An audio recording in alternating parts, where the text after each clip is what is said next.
जी बधाई आपको। भारत माता की, भारत माता की। उत्तरांचल प्रेस क्लब की ओर से आयोजित इस दीपावली उत्सव के, दीपावली महोत्सव के अवसर पर आयोजित इस शानदार कार्यक्रम में हमारे इस विधानसभा के लोकप्रिय विधायक आदरणीय खजानदास जी, उत्तरांचल प्रेस क्लब के अध्यक्ष आदरणीय भूपेंद्र कंडारी जी, प्रेस क्लब के महामंत्री भाई सुरेंद्र डसीला जी, महानिदेशक सूचना श्री बंशीधर तिवारी जी, श्याम अग्रवाल जी, धीरेन्द्र पवार जी, विनय रोहिला जी, हेमराज बिष्ट जी, ललित जोशी जी, मोनिका उनियाल जी एवं हमारे दोनों युवा कलाकार भाई रजनीकांत सेमवाल जी और भाई सौरभ मठानी जी, जिन्होंने यहाँ पर शानदार इस आयोजन में चार चांद लगाने के काम किए।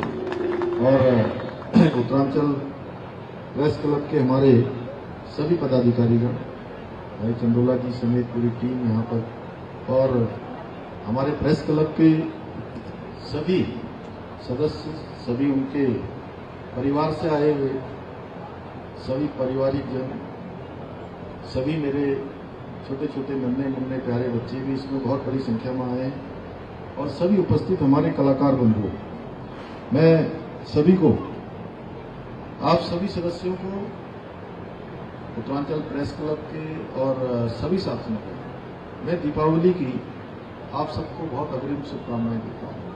आप सबको बधाई देता हूं कि ये त्यौहार आप सभी के जीवन में सुख, समृद्धि, शांति लेकर आए, उत्तम स्वास्थ्य लेकर आए।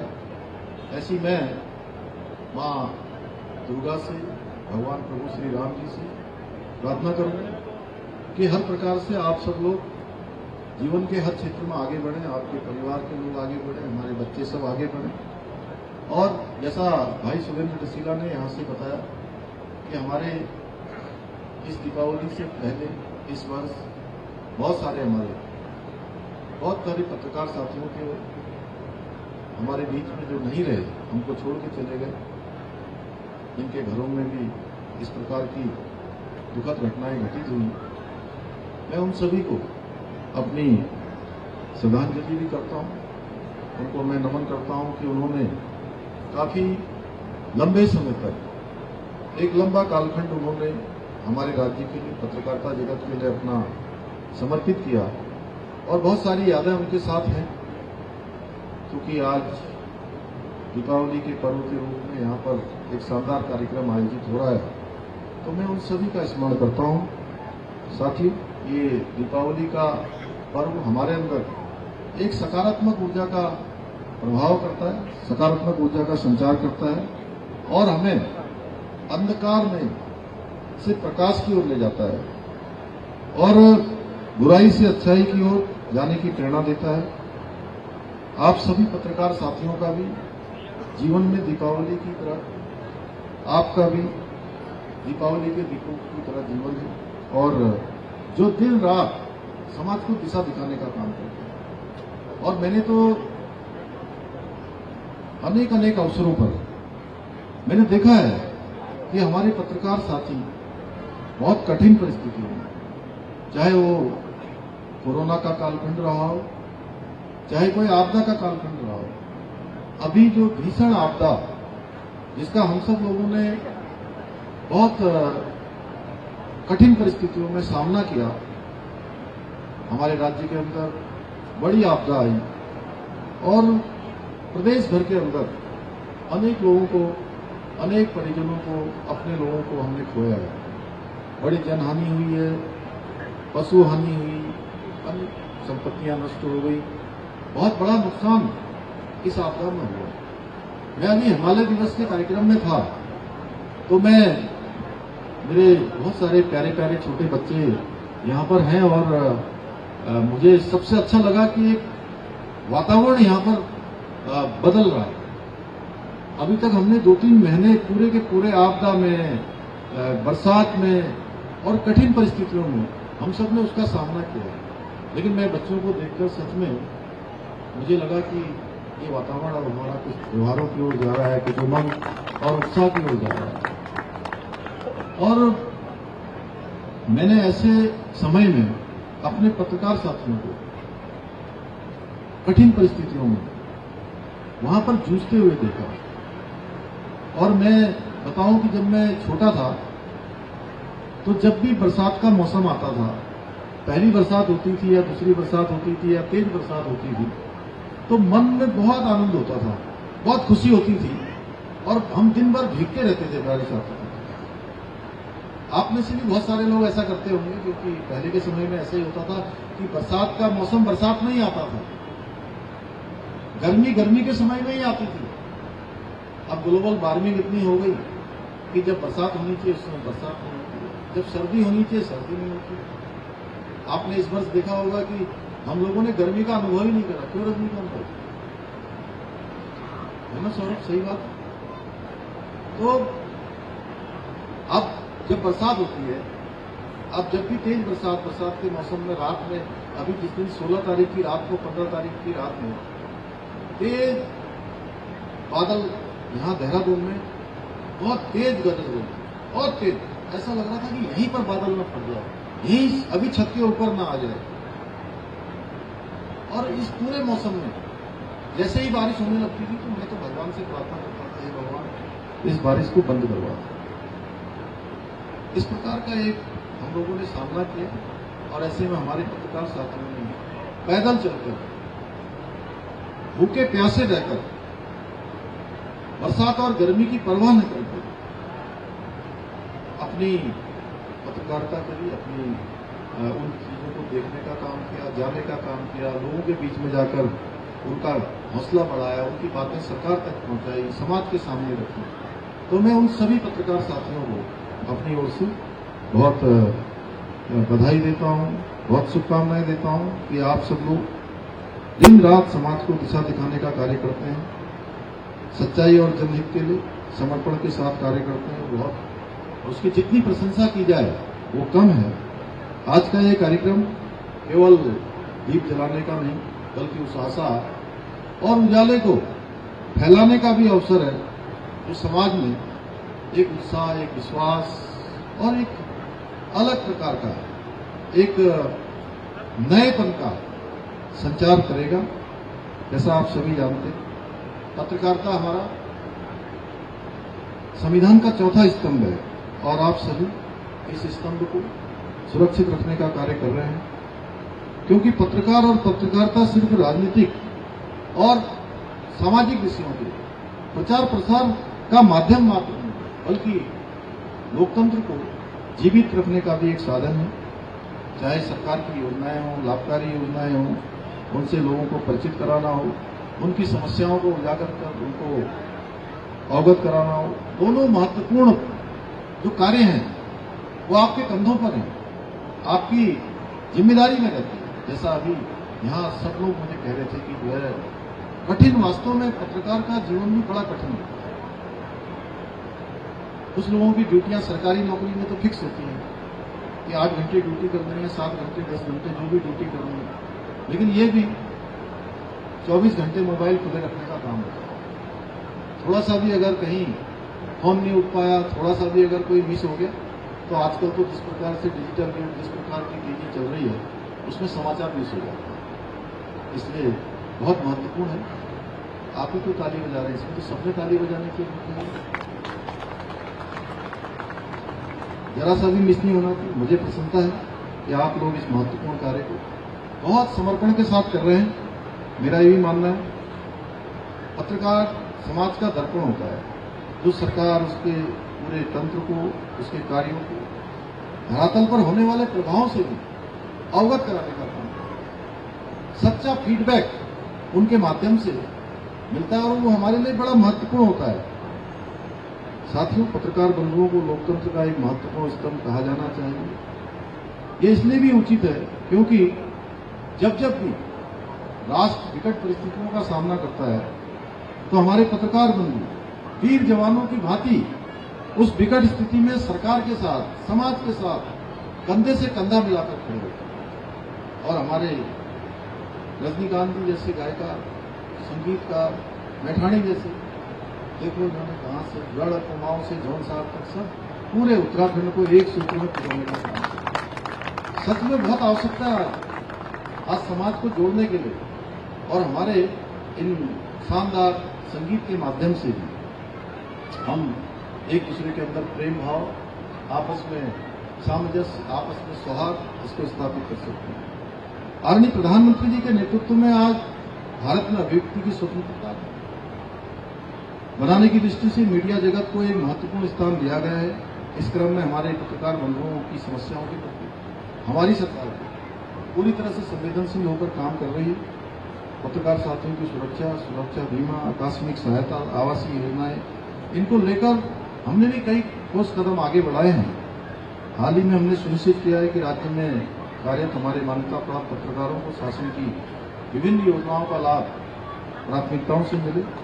इसके साथ ही वरिष्ठ पत्रकार सम्मान योजना के अंतर्गत भी हमने अनेक वरिष्ठ साथियों को सम्मानित करने का काम किया है। इसके साथ ही पत्रकारों की पेंशन में वृद्धि की गई है, जैसा अभी कंडारी जी मुझसे बैठे बैठे कह भी रहे थे।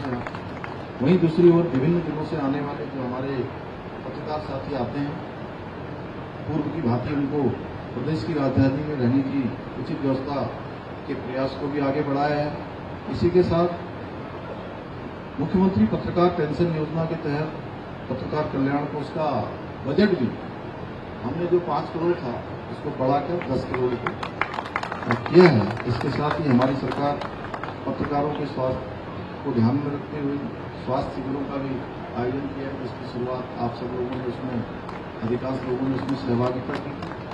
साथियों, हमारा प्रयास है उत्तराखंड न केवल विकास और पर्यटन के क्षेत्र में अग्रणी बने, बल्कि पत्रकारिता के क्षेत्र में भी आगे बढ़े। उसके लिए भी हम कुछ प्रयास और भी कर रहे हैं। आप सबके साथ मिलकर जो भी हमारे स्टेक होल्डर हैं, यानी कि जिनके लिए भी हम योजना बनाते हैं, उनसे बात करके उनके सुझाव लेकर उन योजनाओं को हम आगे बढ़ा रहे हैं। यहाँ हम कुछ इस प्रकार की योजना को भी अभी कार्य रूप में लाने वाले हैं। इस दिशा में हमने राज्य भर में मीडिया सेंटरों के आधुनिकीकरण और प्रेस क्लबों के सशक्तिकरण का कार्य भी शुरू किया है।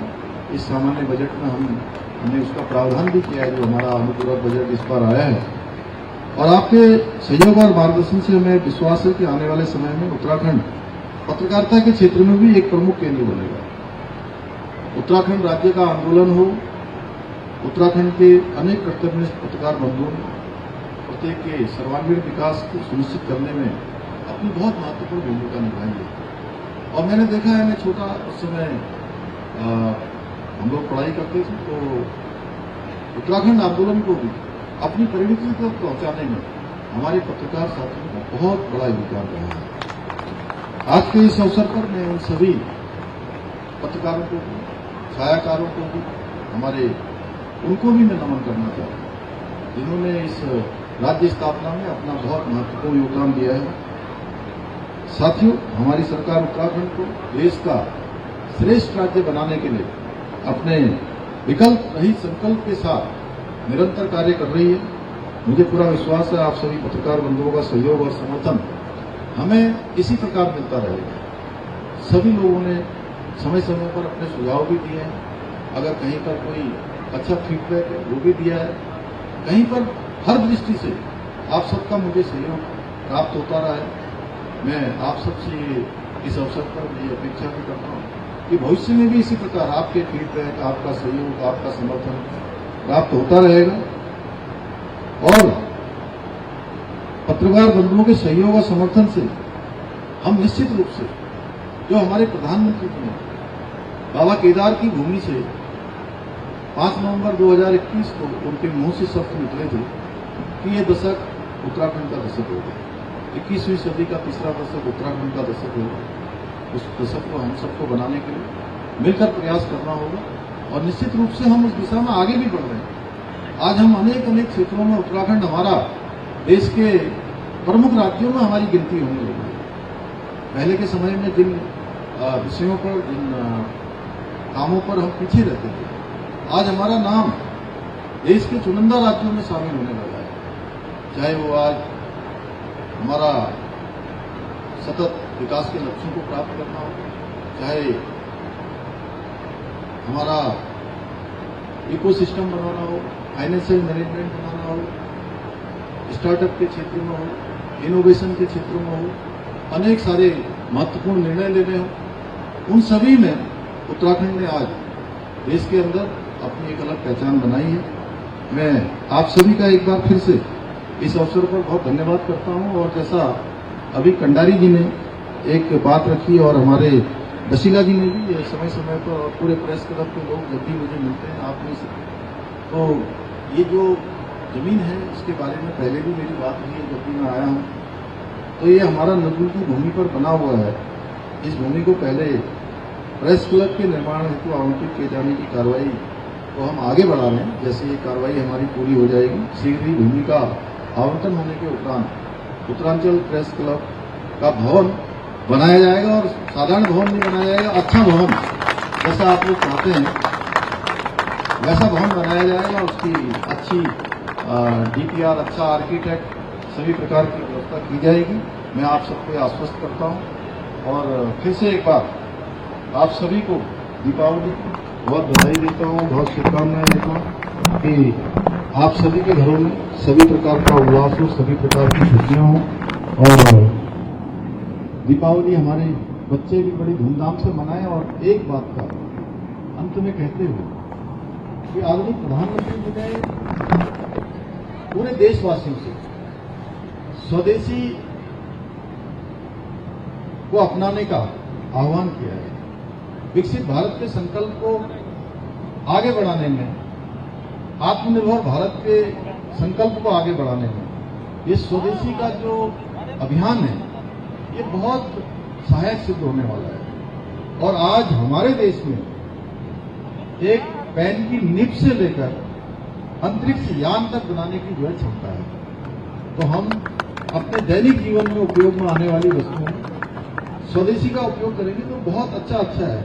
मैं तो पहले मुझे पता ही नहीं होता था कि मैंने कौन सा स्वदेशी पहना है, कौन सा विदेशी पहना है।